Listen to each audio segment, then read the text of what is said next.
AC, give us more details on this. That's right, just moments ago, the Muntinlupa Regional Trial Court Branch 204 has issued an order for the issuance of an arrest warrant against Senator Laila De Lima and two of her co-accused, former Bucor Chief Rafael Ragos and her former aide Ronnie Daya. Now, we saw the actual document. It's just a one-page document, and it basically says that after careful evaluation of the information or of the charge sheet and all the evidence presented by the DOJ, the court finds sufficient probable cause for the issuance of an arrest warrant against the three individuals. It was signed by Branch 204 Judge Juanita Guerrero. But we were told by the branch clerk that this is not yet the actual arrest warrant. We're told that they also have prepared the document, the arrest warrant itself, but they have yet to release it, or they have yet to transfer it to the RTC sheriff, who will be tasked to deliver it to the law enforcement agency. So at this point, we're told that the document, the actual arrest warrant, is still here with Branch 204. So we're waiting for it to be issued at any moment now.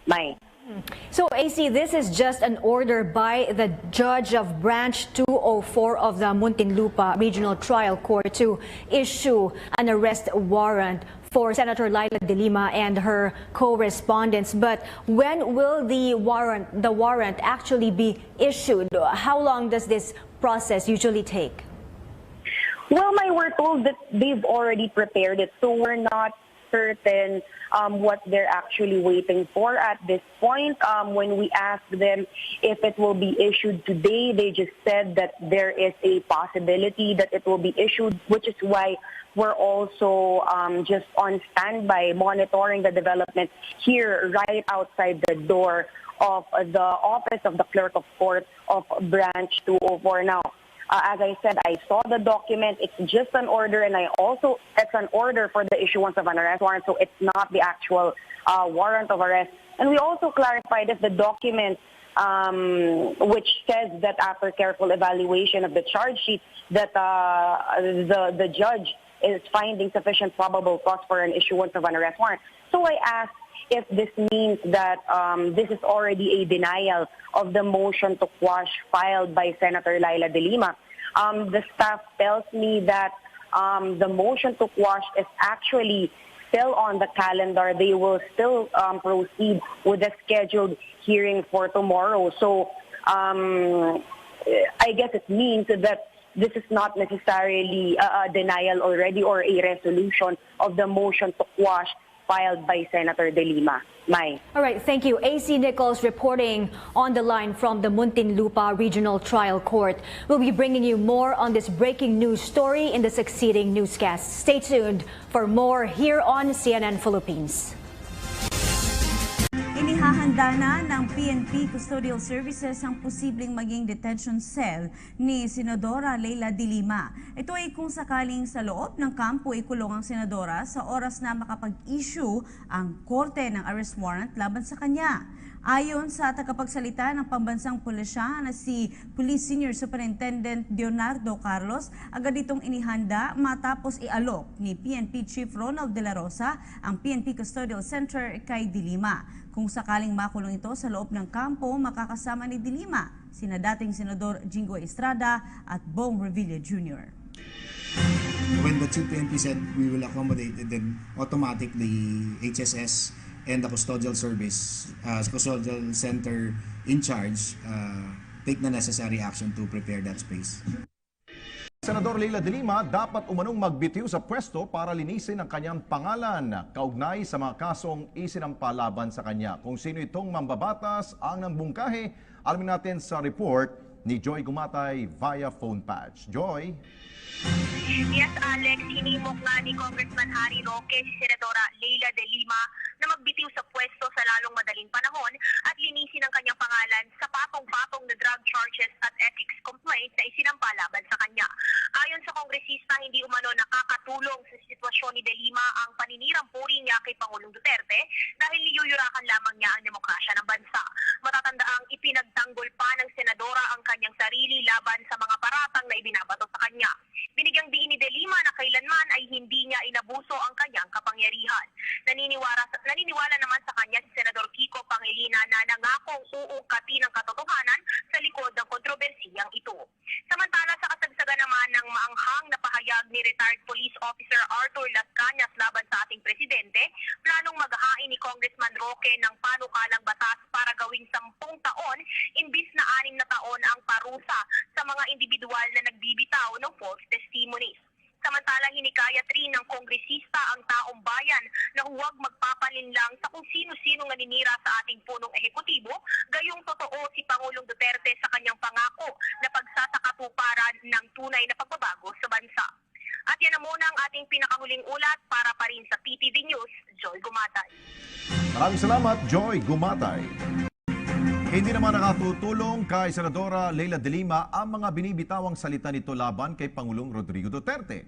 Ayon kay Chief Presidential Legal Counsel Salvador Panelo, ang patuloy na paninira ng senadora sa Pangulo ay maaari itong magiging criminal liability dahil po sa pagsasalita ng hindi maganda at makapanghihikayat na posibleng mauwi ito sa pagre-rebelde. Sa ilalim kasi ng batas, ang inciting to sedition niya ay isang krimen kahit na walang direktang partisipasyon at ito ay sa pamagitan lamang ng mga salita dahil sa pagre-rebelde o paghihiganti laban sa isang pinuno ng bansa o otoridad. Inimok ni Congressman Harry Roque si Senator Leila de Lima na magbitiw na lamang sa pwesto upang linisin ang kanyang pangalan. Samantala, maghahain naman si Roque ng panukalang batas na naglalayong gawing 10 taon ang pagkakabilanggo ng mga individual na nagbibitaw ng maling pahayag. May report si Joy Gumatay. Hinimok ni Congressman Harry Roque si Senadora Leila de Lima na magbitiw sa pwesto sa lalong madaling panahon at linisin ang kanyang pangalan sa patong-patong na drug charges at ethics complaint na isinampa laban sa kanya. Ayon sa kongresista, hindi umano nakakatulong sa sitwasyon ni de Lima ang paninirang puri niya kay Pangulong Duterte dahil niyuyurakan lamang niya ang demokrasya ng bansa. Matatandaang ipinagtanggol ng senadora ang kanyang sarili laban sa mga paratang na ibinato sa kanya. Binigyang diin ni de Lima na kailanman ay hindi niya inabuso ang kanyang kapangyarihan. Naniniwala sa kanya si Senador Kiko Pangilinan na nangakong uungkatin ang katotohanan sa likod ng kontrobersiyang ito. Pero ani Congressman Roque, she deserves more. So tama siya, she doesn't deserve it because she deserves more. She was Secretary of Justice and instead of according the nation justice, siya pa po ang gumawa ng krimen. She deserves more. samantala sa kasagsagan naman ng maanghang na pahayag ni retired police officer Arthur Las Cañas laban sa presidente, planong maghain ni Congressman Roque ng panukalang batas para gawing 10 taon imbis na 6 na taon ang parusa sa mga individual na magbibitaw ng false testimonies. Sa akin, pikam-pika na ako sa mga nagsisinungaling sa Kongreso. Hindi dapat nagsisinungaling sa Kongreso dahil pag ikay nagsinungaling sa Kongreso, nagsisinungaling ka sa sambayan ng Pilipino. Pinaalalahanan naman ng kongresista ang publiko na huwag basta-basta magpapalinlang sa kung sino-sinong naninira sa ating punong ehekutibo. Gayong totoo si Pangulong Rodrigo Duterte sa kanyang pangakong pagsasakatuparan ng tunay na pagbabago sa bansa. Para sa PTV News, Joy Gumatay. Sa inyong lahat. My first question is addressed to Superintendent Glenn Dumlao. Are you convinced, Superintendent Glenn Dumlao, that the case of Mr. G is indeed a case of kidnapping for ransom? In other words, that the original intention was to abduct and to extort or to demand ransom. Kaya lang, napatay nga. That's why complex na with homicide. Are you convinced? Base ma'am sa investigasyon namin at saka sa pag-interview ko sa mga respondent, lalo na kay Attorney Rafael Dumlao, ang nakikita kong lumalabas ma'am is talagang papatayin. Although, ang medyo perplexing po sa akin dito ay bakit ito pinatay on the very day that he was abducted. If the intention was to extort money to demand for ransom, it's quite unusual that you kill immediately the subject. Yes, ma'am. Di ba? Although kasi nung nakuha na namin, ma'am, yung statement ni Attorney Dumlao, nung una, kasi may pinalabas po siya na